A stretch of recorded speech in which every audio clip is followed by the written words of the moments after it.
English या general knowledge. CDS exam के इन दोनों पेपर्स में किसमें ज्यादा एफर्ट्स और टाइम डालना चाहिए? जब स्कोरिंग की बात हो तो बिना किसी डाउट के इंग्लिश पेपर में ज्यादा टाइम स्पेंड करना सेंसिबल और स्मार्ट है, पर जब एफर्ट्स की बात की जाए तो जनरल नॉलेज का पेपर सबसे ज्यादा एफर्ट्स डिमांड करता है। ऐसा इसके लिए क्योंकि सीडीएस जनरल नॉलेज पेपर सबसे टफ पेपर माना गया है। इनफैक्ट यूपीएससी के टफेस्ट जीके पेपर्स में भी सीडीएस जीके एक कंटेंडर है। वैसे तो हर एक पेपर क्लियर करने के लिए 20% मार्क्स स्कोर करना कंपलसरी होता है। ये पास में घटकर 18% या बढ़कर कभी कभी 25% तक भी गया है। मतलब 100 में से 25 मार्क्स लाना या कह लो 30 मार्क्स लाना कोई बड़ी बात नहीं है। 30 मार्क्स का मतलब है 36 करेक्ट क्वेश्चंस को अटेम्प्ट करना, क्योंकि हर सही आंसर के लिए आपको 0.83 मार्क्स अवार्ड किए जाते हैं। सिर्फ 36 क्वेश्चंस, 36 आउट ऑफ 120 क्वेश्चंस, यानी 30% करेक्ट पेपर अटेम्प्ट करने पर सीडीएस जीके क्लियर किया जा सकता है। सुनने में कितना आसान लगता है ना? पर इसे सुनने में ही आसान है, क्योंकि रियलिटी में 80% कैंडिडेट्स इस पेपर को क्वालिफाई ही नहीं कर पाते हैं। जनरल नॉलेज कोई बेसिक लेवल का या कह लो मॉडरेट लेवल का भी नहीं पूछा जाता है, बल्कि सीडीएस जीके पेपर में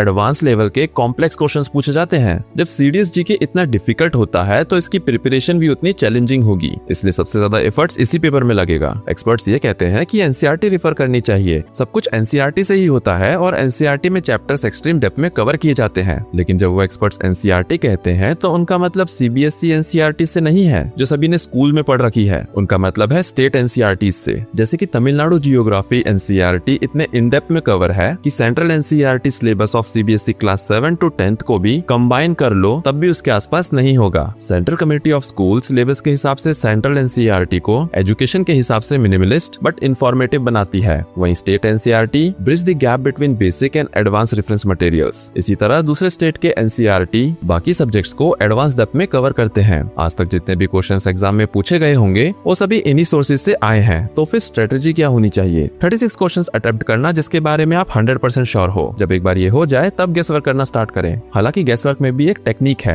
हर सही जवाब 3 गलत आंसर को नलीफाई करता है, यानी 36 क्वेश्चंस अटेम्प्ट करने के बाद हर सही जवाब 3 क्वेश्चंस में गेस वर्क करने का सेफ्टी नेट देता है, ताकि मिनिमम 30 मार्क्स सिक्योर्ड रहे। जीके पेपर में टाइम की कोई कमी नहीं होगी और ये स्ट्रेटेजी बड़े आराम से फॉलो हो जाएगी। साथ ही एक दूसरी स्ट्रेटेजी है, क्वेश्चन पेपर के हर उस सवाल को जिसे अटेम्प्ट नहीं करना है या जिसके बारे में कुछ पता ही नहीं है उस पर एक सर्कल मार्क करो। जिस पर थोड़ा आइडिया है बट कंफर्मेशन नहीं हो पा रहा है तो उस पर स्टार मार्क करो। इससे होगा ये कि जब पेपर अटेम्प्ट कर लोगे तो वो क्वेश्चंस ढूंढने नहीं पड़ेंगे जिनमें गेस वर्क करना है। इससे पोटेंशियल क्वेश्चंस को आसानी से रिविजिट किया जा सकता है। अच्छा, ये सब देख कर नहीं आएगा, बल्कि वीकली एक क्वेश्चन पेपर बुकलेट टाइमर रखकर प्रैक्टिस करने से ये सारी स्ट्रेटेजीज प्रैक्टिकल लगने लगेंगी। जीके के 10 प्रैक्टिस बुकलेट्स सीडीएस ओटीए या सीडीएस काउंटडाउन के पैक में मिल जाएगी, along with OMR sheets for each question paper. ये कोई प्रीवियस ईयर पेपर से लिए गए क्वेश्चंस नहीं है, बल्कि केयरफुली सिलेक्टेड टॉपिक्स और यूपीएससी की डिफिकल्टी को ध्यान में रखकर सिलेक्टेड क्वेश्चंस हैं। इन बुकलेट्स में high probability areas and topic balance expertise से किया गया है। हर पेपर के लास्ट में क्यूआर कोड भी दिया गया है जिसे स्कैन कर डिटेल सॉल्यूशंस मिल जाएंगे।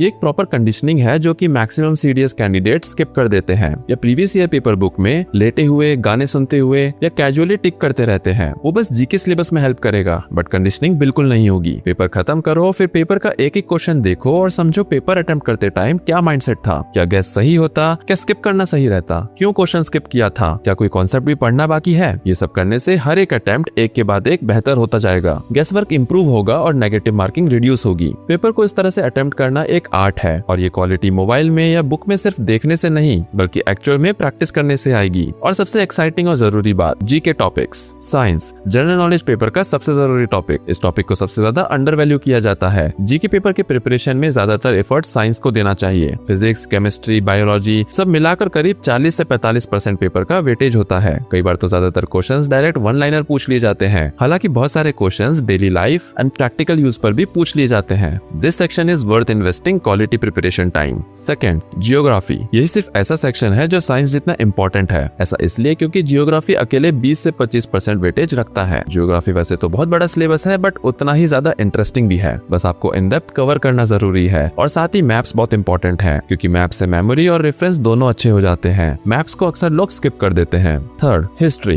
ये कभी काफी नहीं होगी चाहे इसे जितना भी कवर कर ले। हिस्ट्री सेक्शन एग्जाम में 15% वेटेज रखता है और सब सेक्शन में सबसे ज्यादा वास्ट इसी का सिलेबस है। हिस्ट्री की कोई लिमिट नहीं है, क्वेश्चंस कहीं से भी पूछा जा सकता है। सिलेबस से अलाइन टॉपिक्स को इन डेप्थ पढ़कर बस ये प्रे किया जा सकता है कि एटलीस्ट कुछ क्वेश्चंस का आंसर कर पाओ। हिस्ट्री स्टोरी की तरह पढ़ी तभी उसका कोई सेंस बनेगा और फैक्ट्स याद रहेंगे, जैसे कि एम्पायर की शुरुआत कैसे हुई, कैसे फेमस बनी, एम्पायर क्यों एंड हुई और दूसरे एम्पायर कैसे आए उनका ट्रांजिशन कैसे हुआ, इन सब के फैक्ट्स इन डेप्थ पता होने चाहिए। जैसे कि अगर गुप्ता एम्पायर की बात हो रही हो तो वो कैसे एग्जिस्टेंस में आई, famous man, famous rulers, famous facts, famous events and downfall और नेक्स्ट एम्पायर का ट्रांजिशन सब पता होना चाहिए। यह मैप्स बहुत हेल्पफुल होंगे क्योंकि वो सबकॉन्शियसली ये बताएंगे कि एम्पायर का एक्सटेंट ऑफ रीच या बॉर्डर कहाँ तक था। Fourth, polity. ये बहुत ही लिमिटेड सिलेबस है बट याद रखने के लिए इसमें बहुत कुछ है। न जाने कितने acts, amendments, post, powers and responsibilities हैं। इस सेक्शन को बहुत ही नीटली और स्ट्रक्चर्ड तरीके से पढ़ने की जरूरत है, वरना इतना कंफ्यूजन होगा कि सब सेम ही लगेगा और क्या याद रखना है क्या नहीं, इस पर ही एफर्ट वेस्ट हो जाएगा। पॉलिटी से अक्सर डायरेक्ट या स्टेटमेंट बेस्ड क्वेश्चंस पूछे जाते हैं। पॉलिटी का वेटेज 10% है और ये सेक्शन स्कोरिंग हो सकता है, बस इसमें याद करने के लिए बहुत कुछ है।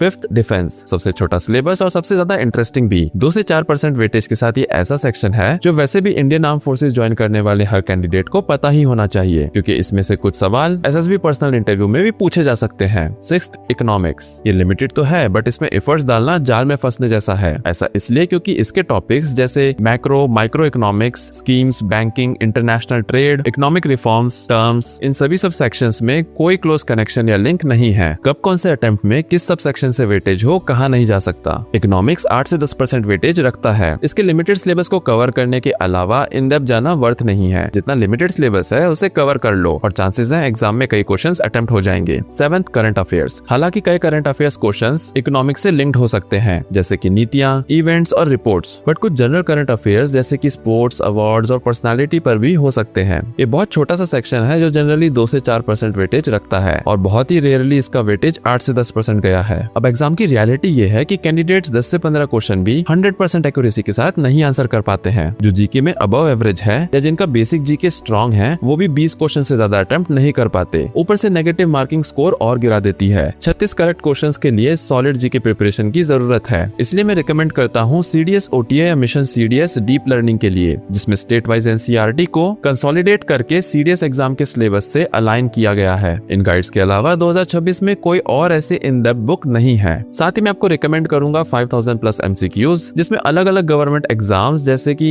UPSC, CAPF, SSC, banking, IB सभी से मोस्ट रिपीटेड जीके क्वेश्चंस दिए गए हैं जिनके एग्जाम में आने के हायर चांसेस हैं। फाइनली वीकली टेस्ट सीरीज के बारे में मैं आपको पहले ही बता चुका हूँ। इन सोर्सेज से प्रिपेयर करके आप इतने कैपेबल बन जाओगे कि 40 से 45 क्वेश्चंस अटेम्प्ट कर सको। बाकी नेगेटिव मार्किंग, गेस वर्क और अप्रोच को सिर्फ प्रैक्टिस से ही सुधारा जा सकता है और इसीलिए सीडीएस काउंटडाउन या CDS OTA countdown test series बहुत क्रूशियल है। जब स्कूल या बोर्ड की पढ़ाई कर रहे हो और प्रिपरेशन बहुत अच्छी हो तो एक फीलिंग आती है कि मार्क्स बहुत अच्छे आएंगे। ये फीलिंग और कुछ नहीं बल्कि आपका कॉन्फिडेंस होता है। उसी तरह जब एग्जाम दे देते हैं तभी पता चल जाता है कि पेपर क्लियर होगा कि नहीं, वो भी बिना आंसर की चेक किए। इसी कॉन्फिडेंस का एम हो। प्रिपरेशन ऐसी होनी चाहिए। मैंने पूरी कोशिश की है कि इस वीडियो के थ्रू बहुत ज्यादा वैल्यू देने की। बाकी आपको ये वीडियो कैसी लगी इसे कमेंट सेक्शन में जरूर बताएं और अगर आप चाहते हो कि हम इसी तरह paper 3 that is elementary mathematics को भी कवर करें तो इस वीडियो को लाइक करें और अपने उन सभी दोस्तों के साथ इसे जरूर शेयर करें जो सीडीएस एग्जामिनेशन की प्रिपरेशन कर रहे हैं। आपका वीडियो से भी रिलेटेड अगर कोई सवाल है तो उसे कमेंट सेक्शन में पूछना मत भूलना। जय हिंद।